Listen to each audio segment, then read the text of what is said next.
좋은 목요일 아침입니다. 다 함께 찬송가 424장 찬양하겠습니다.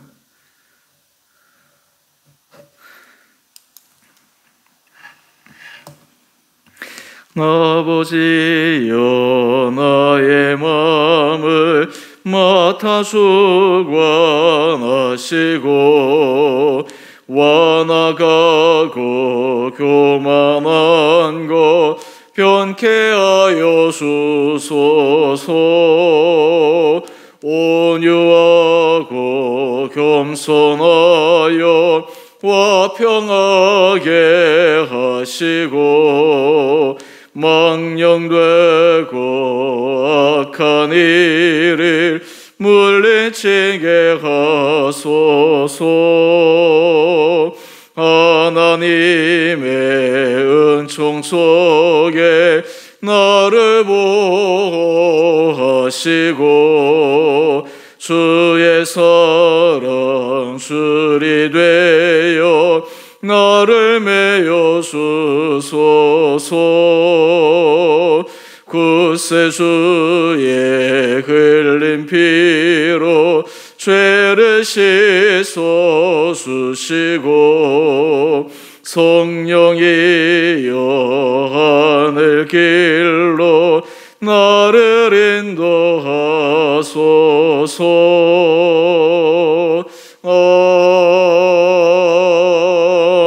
아멘.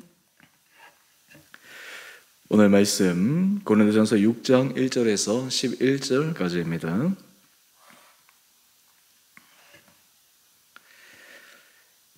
너희 중에 누가 다른 이와 더불어 다툼이 있는데 구태여 불의한 자들 앞에서 고발하고 성도 앞에서 하지 아니하느냐? 성도가 세상을 판단할 것을 너희가 알지 못하느냐? 세상도 너희에게 판단을 받겠거든 지극히 작은 일 판단하기를 감당하지 못하겠느냐? 우리가 천사를 판단할 것을 너희가 알지 못하느냐? 그러하거든 하물며 세상 일이랴. 그런즉 너희가 세상 사건이 있을 때에 교회에서 경히 여김을 받는 자들을 세우느냐? 내가 너희를 부끄럽게 하려 하여 이 말을 하노니 너희 가운데 그 형제간의 일을 판단할 만한 지혜 있는 자가 이같이 하나도 없느냐? 형제가 형제와 더불어 고발할 뿐더러 믿지 아니하는 자들 앞에서 하느냐?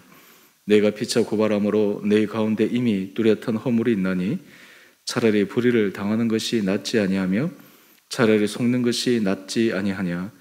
너희는 불의를 행하고 속이는구나. 그는 너희 형제로다. 불의한 자가 하나님의 나라를 유업으로 받지 못할 줄을 알지 못하느냐? 미혹을 받지 말라. 음행하는 자나 우상 숭배하는 자나 간음하는 자나 탐색하는 자나 남색하는 자나 도적이나 탐욕을 부리는 자나 술 취하는 자나 모욕하는 자나 속여 빼앗는 자들은 하나님의 나라를 유업으로 받지 못하리라. 너희 중에 이와 같은 자들이 있더니 주 예수 그리스도의 이름과 우리 하나님 성령 안에서 씻음과 거룩함과 의롭다 하심을 받았느니라. 아멘. 좋은 목요일 아침입니다. 하나님께서 이 하루도 우리 살아가는 성도님 한 분 한 분들에게 힘 주시고 은혜 가운데 우리 삶을 붙들어 주시기를 원합니다. 이 고린도전서 후서에 보면 요즘 한국 교회에서 또 실제적으로 교회에서 어려움을 겪는 그 문제들에 대해 실제적인 지침들을 많이 주고 있는 내용들이 나옵니다. 또 이 내용들을 보게 되면 이 교회 안의 문제는 비단 오늘만의 문제가 아니라 당시 처음 교회가 세워지고 초기에 그 따끈따끈했던 그 신앙을 갖고 있는 그 공동체 안에서도 여전히 일어났던 문제였음을 알고 있습니다. 알 수 있습니다. 그렇다면 이런 문제가 일어났을 때 그 문제를 어떻게 처리해 가느냐? 사실 교회 공동체는 하나님 은혜 가운데 문제가 없이 은혜 가운데 가는 것이 가장 좋지만 실제로 사람들이 모여있고 끊임없는 흑암의 세력, 사탄의 세력이 이 교회 공동체를 흔들고 그리고 교회 공동체를 세우지 못하도록 온갖 수단과 방법을 동원하기 때문에 늘 문제가 끊이지 않고 일어날 수밖에 없습니다. 그런데 문제는 교회 공동체는 구별된 공동체로서 어떻게 그 문제를 하나님의 말씀 앞에서 잘 처리하느냐, 문제가 일어났을 때 그 문제를 처리하는 방식, 그리고 그 가운데 하나님의 은혜를 구하는 것, 오히려 그렇게 될 때 문제가 전화위복의 계기가 되는 그러한 놀라운 축복을 받을 수도 있습니다. 오늘 말씀을 통해서 우리 온 성도님들 또 오늘 한국교회를 위해서 우리가 기도할 때 하나님, 교회가 다시 한번 하나님 앞에서 새로워지게 하여 주시고 교회의 권위가 회복되게 하여 주시고 그러기 위해 교회가 순결하고 하나님 앞에서 거룩한 공동체가 되게 하여 주옵소서라고 하는 그런 간절한 기도가 이 아침 우리 심령 가운데 있게 되기를 원합니다. 오늘 고린도전서에서 고린도 교회에 일어나는 문제에 대해서 먼저 1절에 우리에게 소개하고 있습니다. 너희 중에 누가 다른 이와 더불어 다툼이 있는데 그 다툼이 교회 안에서 해결되지 않습니다. 아마 해결하려고 노력은 했겠죠. 그런데 문제는 그것을 해결할 수 있는, 서로 간에 받아들일 수 있는 그런 판단을 할 사람이 없었다라고 하는 것입니다.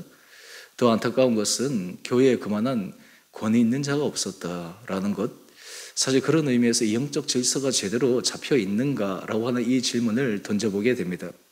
가정에도 끊임없는 문제가 일어나는데 사실 건강한 가정, 어떤 의미에서 좋은 가정은 가정의 질서가 잡혀 있습니다. 문제가 일어날 때 가장이나 그리고 그 질서대로 문제를 처리할 때 오히려 그 가정이 우리 가정은 정말 질서 있고 문제도 능히 극복할 수 있는 그런 좋은 가정이구나 생각할 수 있습니다.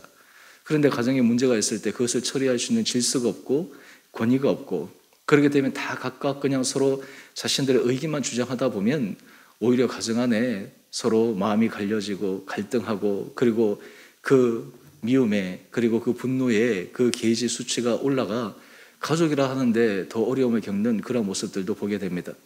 이와 마찬가지로 교회 안에서도 다툼이 일어났을 때 이 문제를 어떻게 처리하느냐. 그런데 본문을 보면 당시 사람들이 이 문제를 처리하는 그 방법이 자신 나름대로는 아마 시도를 했겠지만 그 안에서 조율이 안 되고 합의가 안 되고 또 서로 간에 시시비비를 올바로 판단할 수 없어서 세상 법정으로 그 문제를 끌고 가는 것입니다. 세상 법정에서 판단을 받는 것입니다. 그런데 요즘 우리 한국교회에 보면 사실 이런 일이 너무 비일비재하게 일어나죠.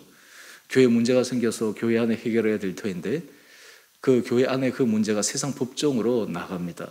그래서 그 세상 법정에서 판단에 따라서 어떤 사람은 우리가 이겼다라고 주장하고 또 지면 또 항소하고 그래가지고 계속해서 어려움을 겪는 그런 모습을 봅니다. 제 선배 목사님 가운데 분쟁이 있는 교회에서 한 10여 년 동안 사역하시면서 참 어려움을 겪는 분이 있었습니다. 처음에는 본인이 의롭다고 시작을 하고 또 그리고 그 일이 하나님 앞에서 옳다라고 시작을 했는데 한 10여 년 동안 여러 가지 분쟁 속에 세상 법정까지 그 문제를 끌고 가면서 결국 결론으로 내는 것은 교회의 문제는 결코 세상 법정으로 가면 되지 않습니다 라고 하는 결론이었습니다. 실제로 그 문제를 경험해 본 사람, 세상 법정으로 가게 되면 그 교회 공동체는 이제 더 이상 형제라고 할 수가 없습니다. 원수보다 더 못한 그러한 사이가 됩니다. 뿐만 아니라 믿는 사람들끼리 어떻게 저렇게 반복할 수 있을까라고 하는 그런 안타까운 모습이 비일비재하게 일어납니다. 바로 이러한 일이 고린도 교회 안에서도 일어난 것입니다. 이때 사도 바울이 이 고린도 교회를 향해서 권면하는 내용은 무엇입니까? 결론적으로 얘기를 하면 세상 법정에 교회 문제를 가져가지 말라라고 하는 것입니다. 이것이 대원칙입니다. 교회 안의 문제는 교회 안에서 풀고 교회 안에서 해결하라라고 하는 것입니다. 그리고 교회 안에서 그 문제를 풀기 위해서 교회의 영적 권위자 그리고 교회 공동체의 질서 아래서 그것을 온전히 수행하라라고 하는 것입니다. 여러분, 이러한 생각이 우리 믿는 자들에게 다시 한번 깊게 새겨져야 합니다. 사실 많은 사람들이 아니 세상에 법정으로 고소하는 것이 뭐가 잘못됐나, 오히려 그게 더 정의롭지, 이렇게 잘못 생각하는 경우들이 있습니다. 교회의 문제를 교회 안에서 해결하기보다 세상 법정에서 판단을 받아야지 그것이 더 정의로운 것이냐, 마치 그것이 더 옳은 것이냐, 그렇게 해서 그것을 스스럼 없이 주장하는 사람들이 있습니다. 그래서 어떤 교회는 문제가 있을 때마다 그 가운데 이 세상 법적으로 문제를 끌어가려고 합니다. 세상 법적으로 고소를 해버립니다. 서로 맞고소를 합니다. 그러니까 이 교회 공동체가 세상 사람들의 보기에는 도대체 하나님께서 그 공동체를 주장하시고 예수 그리스도가 교회 공동체의 주인이라고 하시는데, 주님이라고 하시는데, 저희 교회 공동체의 모습을 보면서 세상 사람들이 일반 믿지 않는 사람들이 모이는 그런 집단과 별반 다를 바 없구나 라고 하는 생각을 가지게 됩니다. 그런 의미에서 교회 전체의 격이 떨어지게 되는 것이죠. 교회 전체의 권위가 떨어지게 되는 것입니다. 오늘 이런 의미에서 사도 바울은 교회 안에서 고소, 고발하지 말고 그러면 문제가 해결되지 않을 때는 어떻게 해야 되느냐. 7절 말씀을 한번 보십시다. 오늘 이 말씀에 대해서 우리가 짧기 때문에 제가 결론 부분만 말씀을 드리겠습니다. 너희가 피차 고발함으로 너희 가운데 이미 뚜렷한 허물이 있나니. 사도 바울은 이야기합니다. 문제가 있는 것도 문제지만 그 문제를 해결하기 위해서 서로 피차 고발을 한다면 그것이 더 큰 허물이라고 이야기를 합니다. 오히려 이러한 허물을 피하기 위해 우리 7절 중반절 이하의 말씀입니다. 차라리 불의를 당하는 것이 낫지 아니하며 차라리 속는 것이 낫지 아니하냐.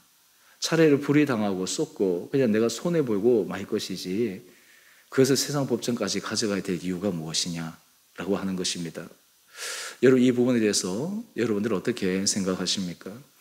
사실 내가 불의를 당하고 손해를 보고 내가 그것으로 인해서 좀 여러 가지 재산상이나 정신적인 그런 상에 있어서 큰 피해를 보고서도 내가 세상 법정으로 가져가지 않겠다라고 하는 이런 결단은 참 대단한 믿음의 결단입니다. 왜 그렇습니까? 그것은 개인적인 부분뿐만 아니라 하나님 나라의 큰 시선, 하나님 나라를 바라보는 큰 시각에서 그러한 결정을 하기 때문입니다. 제가 얼마 전에 새벽기도 설교를 들으면서 우리 믿는 사람들은 모든 문제를 우리 자신의 관점에서 뿐만 아니라 공동체적 관점에서 바라볼 수 있고 더 크게는 하나님 나라의 관점에서 바라볼 수 있는 것, 이것이 바로 하나님께서 기뻐하시는 일이다 말씀을 드렸습니다. 지금 당장 내 자신의 문제가 시시비비를 가려야 될 때 내가 좀 손해본다 하더라도 내가 손해를 보지만 교회 공동체를 살린다면 하나님 나라의 관점에서 그것이 더 큰 축복이 됩니다. 지금 당장은 내가 뭔가 손해가 있을 수 있지만 하나님께서 그것을 배로 갑절로 더 축복해 주시고 그 모든 손실이 회복되는 그 은혜로 인도하여 주실 수도 있습니다. 여러분, 이런 공동체가 바로 영적인 공동체입니다. 이런 공동체가 살아있는 공동체입니다. 이런 공동체가 바로 건강한 공동체입니다.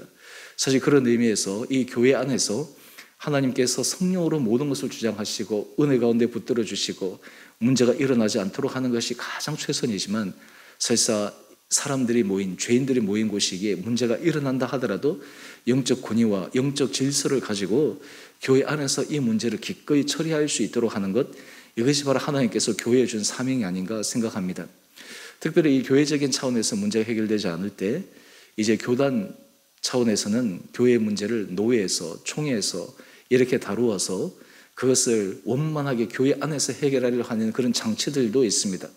사실 그런 장치들도 어떤 의미에서 가급적이면 이용하지 않는 것이 좋지만 또한 사실 그 가운데 있어서도 우리가 하나님 앞에서 이것이 올바른가, 하나님 앞에서 정직한가 라고 하는 것들을 철저하게 점검해 보아야 합니다. 오늘 그런 의미에서 우리 큐티의 제목을 한번 보실까요? 불의한 일을 당해도 관용을 베푸는 성도. 여러분, 참 어려운 일입니다. 내가 불의한 일을 당했습니다. 이것은 분명히 상대방이 잘못한 것입니다. 내가 손해를 입었습니다. 그런데도 불구하고 내가 그것을 감내하고 관용한다. 내가 그것을 감내하고 그냥 덮고 넘어간다. 왜 그렇습니까? 그 사람을 보면 넘어갈 수가 없죠. 하지만 하나님을 보면서 주의 공동체 교회를 보면서 그것을 넘어가는 것입니다. 하나님은 이 사람들을 기뻐하십니다. 지금 당장은 그것이 내게 좀 어려움이 될 수 있지만 하나님은 그 마음의 중심을 보시고 시간이 지난 다음에 결국에는 모든 것을 선으로 바꿔주시는 하나님의 능력을 경험하도록 만듭니다. 우리 주은혜 교회도 하나님께서 날마다 이런 은혜 허락하여 주셔서 우리 온 성도들이 이 교회 안에서 서로 화합하고 서로 마음을 나누고 또 서로의 때로는 의견이 다른다 할지라도 그 가운데서 주의 은혜 가운데서 신실하게 처리할 수 있는 그런 거룩한 공동체가 될 수 있도록 함께 기도하며 나갈 수 있는 우리 온 지체들 될 수 있게 되기를 원합니다.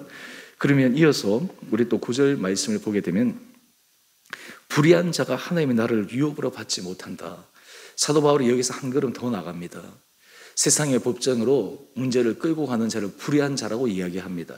하나님 앞에 의롭지 못한 자라고 단정하면서 주장합니다.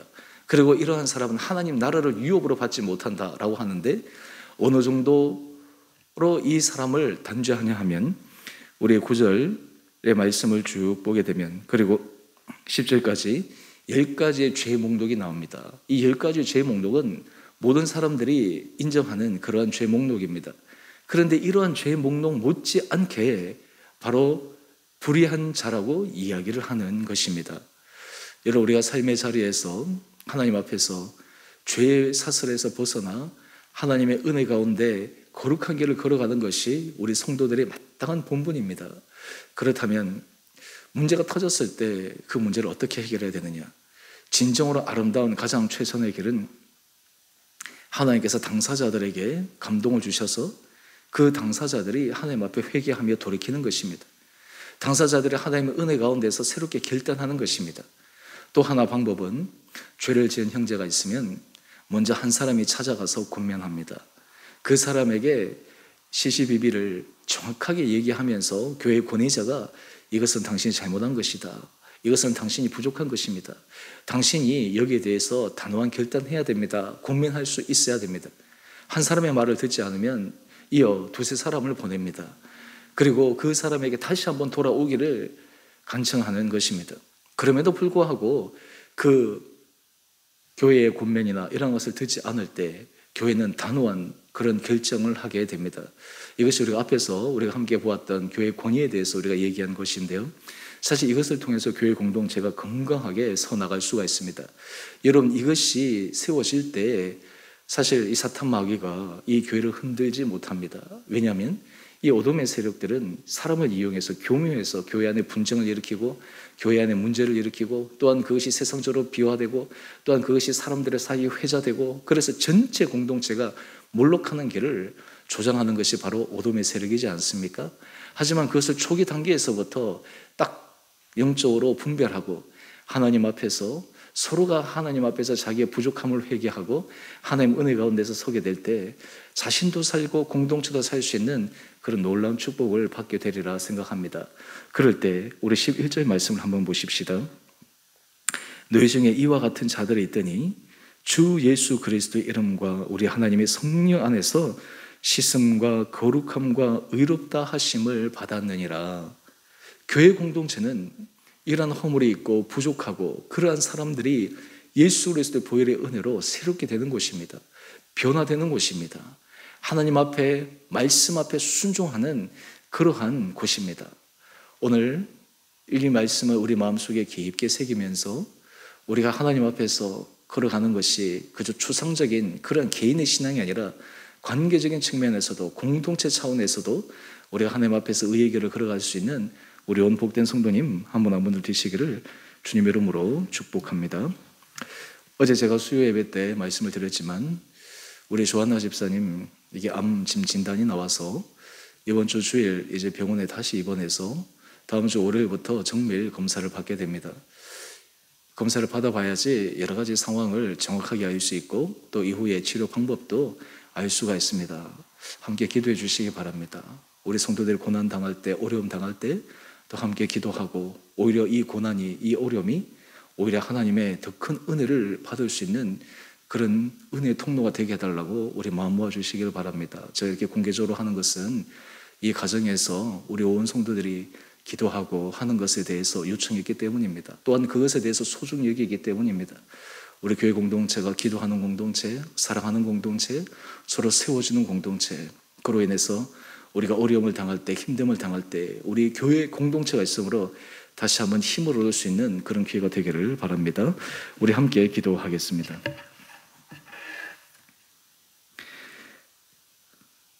사랑의 주님,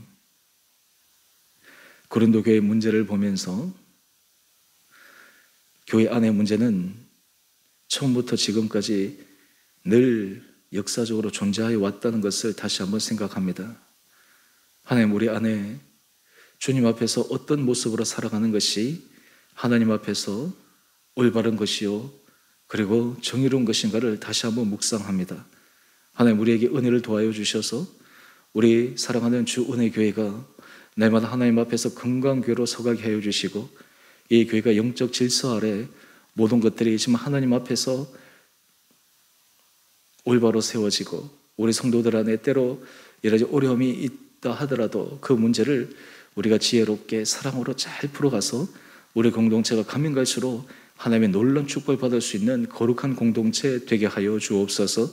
주님, 특별히 우리 안에 은혜를 도와여 주셔서 우리가 문제를 당할 때 그 문제만 집착하지 않게 하여 주시고, 공동체를 생각하고 하나님의 나라를 생각하고 주님의 마음으로 그 모든 것을 바라볼 수 있는 영적인 눈을 허락하여 주셔서 오히려 문제를 통해 하나님의 더 큰 은혜를 받아 주님의 깊은 자리까지 나갈 수 있도록 저희 성도들을 축복하여 주옵소서.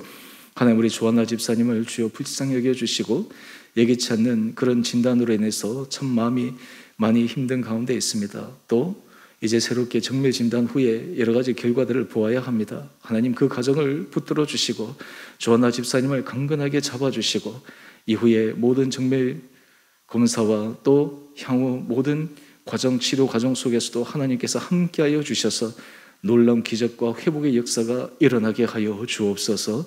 하나님, 우리 성도들 삶의 자리에 여러 가지 문제들, 여러 가지 하나님 앞에서 어려운 부분으로 기도하는 제목들 주님께서 아십니다. 하나님께서 그 제목 하나하나를 기억하여 주셔서 우리 성도들이 날마다 주님 앞에 겸손함으로 인내함으로 기도할 때 놀라운 기도의 응답을 받게 하여 주옵소서. 주님, 특별히 한국교회를 주께서 불쌍히 여겨주셔서 교회가 교회다운 모습으로 이 세상에서 영적 권위를 세워가게 하여 주시고, 교회가 무너지고 그리고 교회의 여러 가지 모습으로 하나님 앞에 영광을 가리는 그러한 안타까운 일이 일어나지 않도록 한국교회를 축복하여 주옵소서. 그리하여 모든 믿는 자들이 주의 말씀 앞에서 성실하게 서게 하여 주시고, 자기의 부족함과 허물을 깨달아 온전한 회개함으로 말미암아 거룩하고 구별된 교회 공동체를 세워가는 한국교회 되게 하여 주옵소서. 오늘 하늘 하루 삶도 주님께서 우리 온 사랑하는 성도들을 눈동자처럼 지켜주시기를 우리를 사랑하신 예수님 이름으로 감사기도 드리옵나이다. 아멘. 하늘에 계신 우리 아버지, 아버지의 이름을 거룩하게 하시며 아버지의 나라가 오게 하시며 아버지의 뜻이 하늘에서와 같이 땅에서도 이루어지게 하소서. 오늘 우리에게 일용할 양식을 주시고 우리가 우리에게 잘못한 사람을 용서하여 준 것 같이 우리의 죄를 용서하여 주시고 우리를 시험에 빠지지 않게 하시고 악에서 구하소서. 나라와 권능과 영광이 영원히 아버지의 것입니다. 아멘. 오늘도 믿음 안에서 승리하시는 복된 하루 되시기를 바랍니다.